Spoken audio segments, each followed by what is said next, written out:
तो last time हमने देखा कि किस तरह हम रेवोल्यूशन स्लाइडर लगा सकते हैं और किस तरह हम उसको मैनेज कर सकते हैं। और अगर हम उसको ओपन करते हैं तो इस स्लाइडर में हम देखेंगे कि हमने किस तरह इसको देखा था, किस तरह हम डिज़ाइन को इंपोर्ट कर सकते हैं, हमें खुद ना बनाना पड़े और बना बनाया डिज़ाइन हमें ऑलरेडी मिल जाए उनकी वेबसाइट से। और उसके बाद मैंने इसके कुछ बैकग्राउंड्स भी चेंज किए थे जो कि मैंने आपको लास्ट लेक्चर में दिखाया था। तो इस वीडियो में हम देखेंगे कि किस तरह हमने इसको इंसर्ट करना है और इसके क्या क्या मेथड्स हैं और कौन कौन सी प्रॉब्लम्स है जो हम इंसर्ट करते वक्त फेस करते हैं, खासकर रेवोल्यूशन स्लाइडर के लिए। ठीक है, तो रेवोल्यूशन स्लाइडर में ये यहाँ मुझे ये ज़रा ठीक नहीं लग रहा तो मैं इसे रिमूव कर देता हूँ। सिंपल था, तो 3 है बहुत है। ये स्लाइड्स है ना, 1 2 3, अब जितनी चाहे हम लगाएं, बेशक 12 15 लगाएं।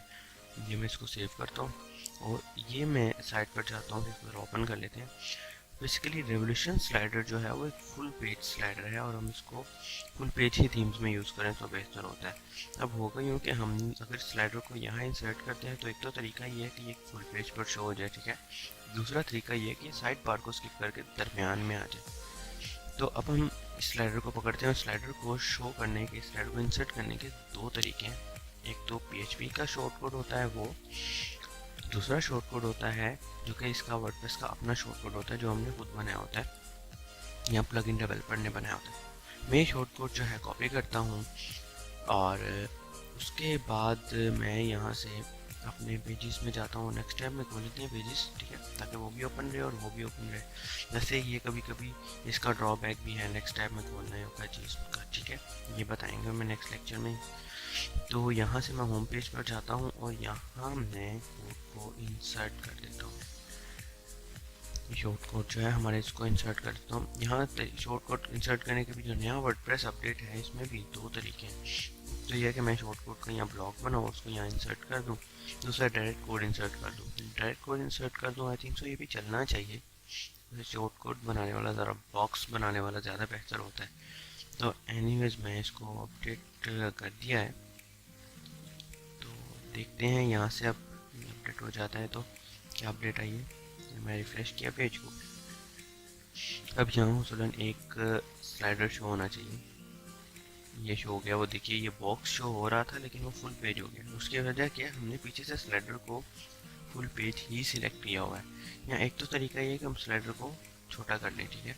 दूसरा तरीका ये है जो कि बेस्ट तरीका है, वो मैं आपको बताऊँगा वीडियो में। हम PHP कोड के ज़रिए किस तरह स्लाइडर को इंसर्ट करते हैं। मैं आपको बताऊं कि स्लाइडर के मीन्स के जो हमारी साइट होती है इसके 3 हिस्से होते हैं, ठीक है। एक होता है हेडर, एक होता है बॉडी कंटेंट और एक होता है फुटर, ठीक है। अब हमें स्लाइडर चाहिए जो कि हमारे हेडर से बिल्कुल नीचे हो और हमारी किसी भी चीज़ को डिस्टर्ब ना करे। उसका बेस्ट वे क्या होगा, ये होगा कि हम PHP का शॉर्ट कोड उठाएं और उसको कोड में जाकर इंसर्ट करें, अगर आपको नॉलेज है HTML का तो। वैसे कई थीम्स होते हैं, ये देखिए ये है PHP का कोड, मेरा शॉर्ट कोड स्लाइडर का।